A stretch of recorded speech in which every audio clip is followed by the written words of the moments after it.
BA द्वितीय वर्ष के बच्चों का स्वागत है। बच्चों, आज जिस अध्याय को हम पढ़ेंगे उसका नाम है सामाजिकरण, सोशलाइजेशन। बच्चों, सामाजिकरण एक प्रक्रिया है जिसके द्वारा बालक या बालिका सामाजिक प्राणी की श्रेणी में आते हैं। जन्म के समय नवजात शिशु रक्त मांस से निर्मित एक शरीर मात्र होता है जिसमें केवल मूल प्रवृत्तियां और संवेग होते हैं।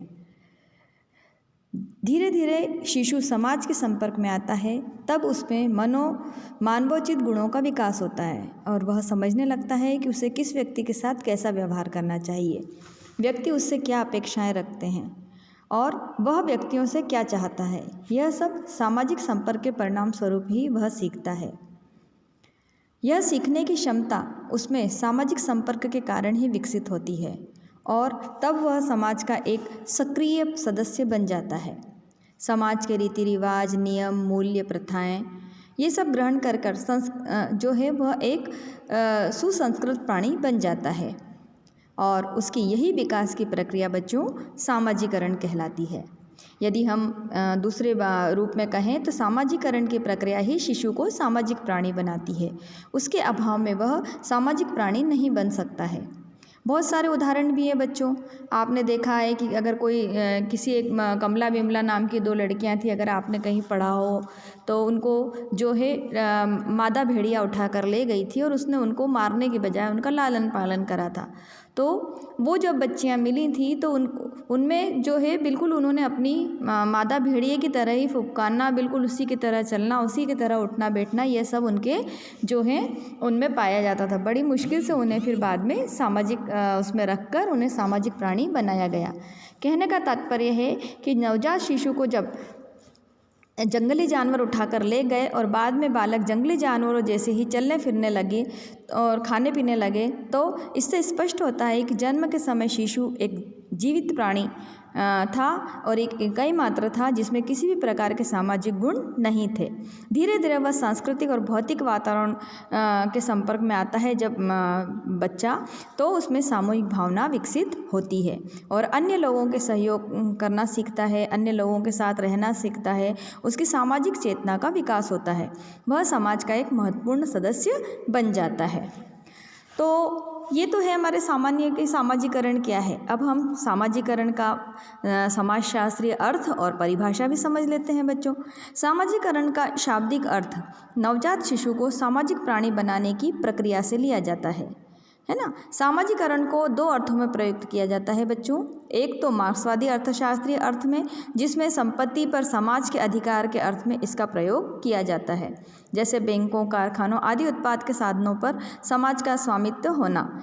दूसरे समाजशास्त्रीय संदर्भ में इसका अर्थ व्यक्ति को समाज का क्रियाशील और सदस्य बनाने में इस सामाजिकरण शब्द का उपयोग होता है, जिसमें वह सामाजिक मूल्यों को सीखता है।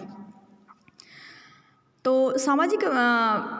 सामाजिकरण की परिभाषा अगर हम देखें तो टालकर्ट पार्सन्स ने जो है सामाजिकरण की प्रक्रिया दी है कि सामाजिकरण में व्यक्ति द्वारा सामाजिक मूल्यों को सीखने और उन्हें अभ्यांतरीकरण करने को कहा जाता है। इस परिभाषा में सामाजिकरण में व्यक्ति द्वारा मूल्यों को सीखना ही पर्याप्त नहीं, बल्कि उन्हें हृदयंगम या अभ्यांतरीकरण करना भी आवश्यक है। जॉनसन के अनुसार सामाजिकरण सीखने की वह प्रक्रिया है जो सीखने वाले को सामाजिक भूमिका का निर्वाह करने योग्य बनाती है। फिर से बता रही हूँ बच्चों, सामाजिकरण सीखने की वह प्रक्रिया है जो सीखने वाले को सामाजिक भूमिकाओं का निर्वाह करने के योग्य बनाती है। अभी हमने इनके पूर्व अध्याय में पढ़ा था ना कि मूल्य क्या होते हैं, परिस्थिति क्या होती है, भूमिका क्या होती है। तो व्यक्ति सामाजिक भूमिकाओं को निर्वाह करने योग्य सामाजिकरण के द्वारा ही बनता है। W.A. ग्रीन कहते हैं कि सामाजिकरण वह प्रक्रिया है जिसके द्वारा बालक सांस्कृतिक विशेषताओं, आत्म तत्व और व्यक्तित्व को प्राप्त करता है। गिलिन और गिलिम कहते हैं कि सामाजिकरण से हमारा तात्पर्य उस प्रक्रिया से है जिसके द्वारा व्यक्ति समूह में एक क्रियाशील सदस्य बनता है। समूह के कार्य विधियों से समन्वय स्थापित करता है, उसकी परंपराओं का ध्यान रखता है और सामाजिक परिस्थितियों के अनुकूलन करके अपने साथियों के प्रति सहन शक्ति की भावना उसमें विकसित होती है। तो इन परिभाषाओं के आधार पर हम कह सकते हैं या यह निष्कर्ष निकाल सकते हैं कि सामाजिकरण के द्वारा सामाजिक मूल्यों को सीखा जाता है और उनको जो है अंतर्गत आत्मतरीकरण उनका किया जाता है। यह सीखने की एक ऐसी प्रक्रिया है जिसके द्वारा मनुष्य समाज की सामाजिक और सांस्कृतिक विशेषताओं को ग्रहण करके समाज का सदस्य बनता है। इसी के द्वारा वह सामाजिक मानदंडों को सीखता है और समाज के साथ अनुकूलन करता है। इसलिए यह कहा जा सकता है कि सामाजिक मूल्यों, लोकाचारों, जनरीतियों, आदर्शों, मानदंडों को सीखने की प्रक्रिया ही सामाजिकरण है, जो व्यक्ति को समाज के अनुरूप व्यवहार करना सिखाती है। तो आशा करती हूँ बच्चों कि सामाजिकरण की परिभाषा आपको समझ में आई होगी। अब हम देखते हैं सामाजिकरण की विशेषताएं।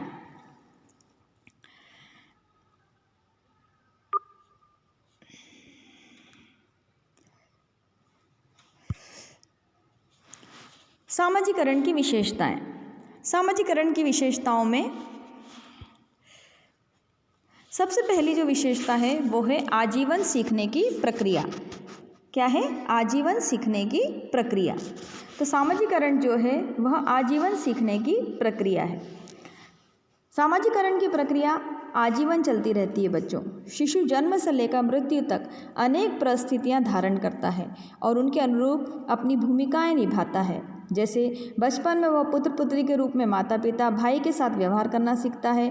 बड़े होकर अनेक नए पदों के अनुरूप भूमिका का निर्वहन करना सीखता है। समाज में व्यक्ति को अनेक परिस्थितियों का सामना करना पड़ता है। तो इस तरह जो है आजीवन सीखने की जो प्रक्रिया है वो सामाजिकरण है, जो जन्म से मृत्यु तक चलती रहती है। दूसरा है सीखने की प्रक्रिया। सामाजिकरण सीखने की एक प्रक्रिया है। इस सीखने की प्रक्रिया में सामाजिक मूल्यों, मानदंडों, प्रतिमानों और समाज स्वीकृत व्यवहारों को लिया जाता है, जो वास्तव में व्यक्ति का सामाजिकरण करते हैं, क्योंकि ये क्रियाएं समाज के अनुरूप होती हैं, समाज सम्मत होती हैं, जिन्हें सीखकर व्यक्ति समाज का प्रकारात्मक सदस्य बन जाता है।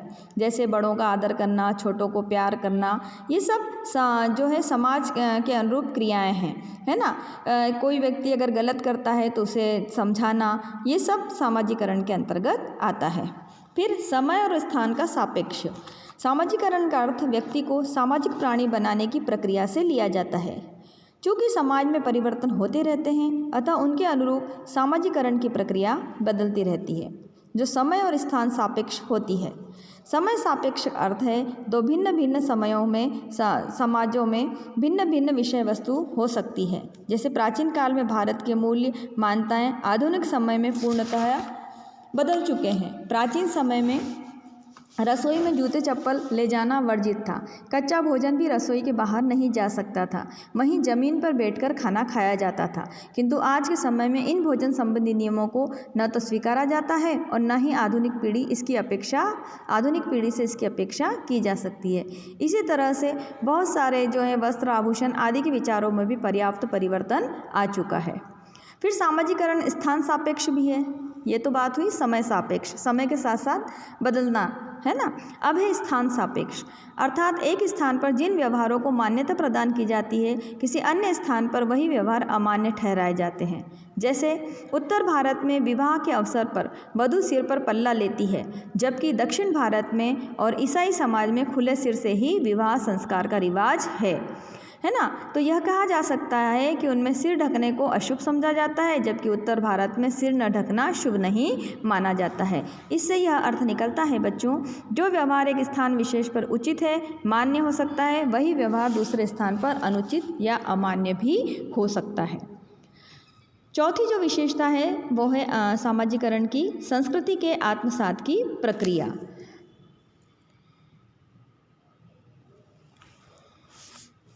सामाजिकरण संस्कृति को स्वांगीकरण या आत्मसात्करण करने की प्रक्रिया है। संस्कृति के दो रूप हैं, भौतिक संस्कृति और अभौतिक संस्कृति। भौतिक संस्कृति के अंतर्गत मानव निर्मित वस्तुएं आती हैं। फिर से सुनना बच्चों, भौतिक संस्कृति के अंतर्गत मानव निर्मित वस्तुएं आती हैं, जैसे मकान, फर्नीचर, रेडियो, टेलीविज़न, कपड़े आदि, है ना। संस्कृति के अभौतिक रूप के अंतर्गत अमूर्त वस्तुओं को लिया जाता है, जैसे सामाजिक रीति रिवाज, मूल्य, मानदंड, लोकाचार, प्रथाएं। सामाजिकरण संस्कृति के दोनों रूपों में भौतिक और अभौतिक के आत्मकरण का नाम है। व्यक्ति सामाजिकरण की प्रक्रिया द्वारा सांस्कृतिक मूल्यों, मान्यताओं, मानदंडों, समाज स्वीकृत व्यवहारों और मूर्त रूपों को सीखता है और धीरे धीरे वह संस्कृति उसके व्यक्तित्व का ही अंग बन जाती है। इसलिए यह कहा जाता है कि संस्कृति को आत्मसात करने की प्रक्रिया ही सामाजिकरण है। पांचवा है प्रकार्यात्मक सदस्य बनने की प्रक्रिया। सामाजिकरण की प्रक्रिया द्वारा व्यक्ति समाज का क्रियात्मक सदस्य बनता है। प्रारंभ में बालक प्राणीशास्त्रीय इकाई के रूप में संसार में आता है।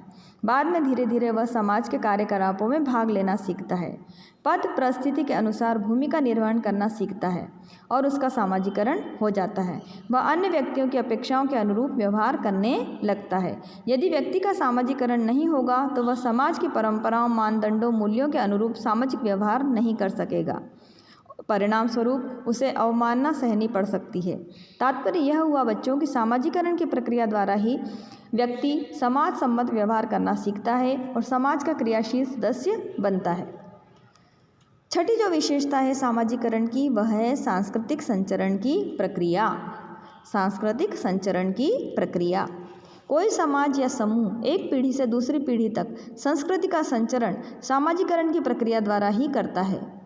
नई पीढ़ी पुरानी पीढ़ी से संस्कृति को ग्रहण करती है, जिससे समाज की अनवरत अथवा निरंतरता बनी रहती है। यदि संस्कृति का संचरण एक पीढ़ी से दूसरी पीढ़ी को न होता, न तो समाज की निरंतरता बनी रहती और न ही संस्कृति जीवित रह पाती। सामाजिकरण के द्वारा संस्कृति का हस्तांतरण या संचरण एक पीढ़ी से दूसरी पीढ़ी को होता है। और सातवीं जो बात है वो है स्व विकास की प्रक्रिया। सामाजिकरण के द्वारा व्यक्ति में स्वयं के प्रति चेतना या जागरूकता का विकास होता है। व्यक्ति के इस ज्ञान का विकास होता है कि समाज के अन्य सदस्य उसके संबंध में क्या सोचते हैं। सामाजिकरण की प्रक्रिया की सबसे महत्वपूर्ण विशेषता यही है कि इसके द्वारा व्यक्ति स्वयं का मूल्यांकन दूसरे व्यक्तियों की दृष्टि में करना सीखता है। इसी को समाजशास्त्रियों जैसे मीड़, कुले, दुर्खिम आदि ने स्व विकास का सिद्धांत कहा है, जो सामाजिकरण की प्रक्रिया के द्वारा ही संभव है। अभी हम अगले अध्यायों में ये इन सिद्धांतों को हम पढ़ेंगे। मीड के सिद्धांत को पढ़ेंगे, कुले के सिद्धांत को पढ़ेंगे और फ्रायड के सिद्धांत को विस्तृत रूप में पढ़ेंगे। तो स्व का विकास की जो प्रक्रिया होती है उसके लिए हमारे कोर्स में भी 3 जो हैं नियम हैं, 3 विचार हमारे समाजशास्त्रियों के हैं, जिन्हें हम आगे के अध्यायों में समझेंगे। तो बच्चों यह तो हुआ सामाजिकरण की विशेषताएं।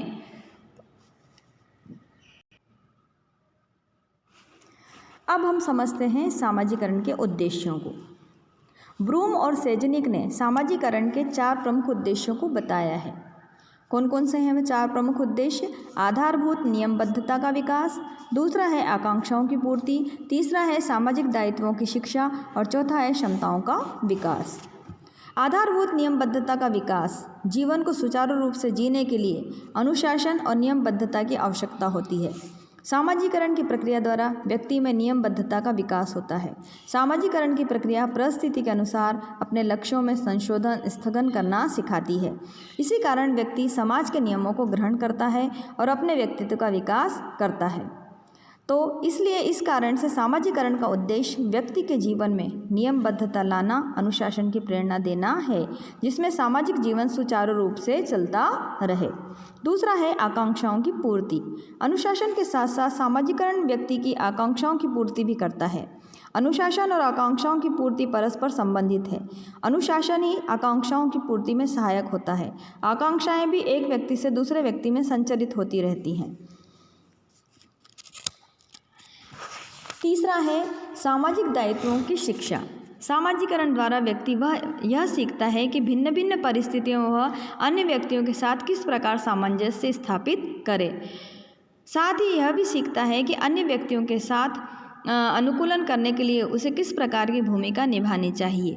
भूमिका ही यह निश्चित करती है कि उसमें किस प्रकार के विचार, मनोवृत्तियाँ, गुण आदि होने चाहिए। इसका आशय है कि सामाजिकरण द्वारा व्यक्ति को सामाजिक भूमिका निर्वाह करना भी सिखाया जाता है, क्योंकि समाज में व्यक्ति अनेक लोगों के संपर्क में आता है जिसके साथ उनके अनेक प्रकार की भूमिकाएं होती हैं, जिन्हें सामाजिकरण द्वारा ही सिखाया जाता है। चौथा है क्षमताओं का विकास। सामाजिकरण की प्रक्रिया द्वारा व्यक्ति में इस प्रकार की क्षमताएं या योग्यताएं विकसित होती हैं जिसके द्वारा वह स्वयं को समाज के अनुकूल बना लेता है। बड़ों का सम्मान करना, अभिवादन करना, खाना खाने के तरीके, उठने बैठने के तरीके, व्यवहार करने के तरीके, ये सब क्षमताओं का विकास करना भी सामाजिकरण का एक उद्देश्य होता है। तो आशा करती हूँ बच्चों, आज के अध्याय में जो मैंने समझाया कि सामाजिकरण क्या है, इसकी परिभाषाएं आपको समझाई, इनकी विशेषताएं समझाई और सामाजिकरण के उद्देश्य भी मैंने आपको बताए हैं। तो आपको ये तीनों ही बातें अच्छे से समझ में आ गई होंगी। अगले अध्याय में हम जो है सामाजिकरण के सोपानों के बारे में चर्चा करेंगे और जो है इसकी प्रक्रिया को भी समझेंगे। तो आज के लिए इतना ही बच्चों।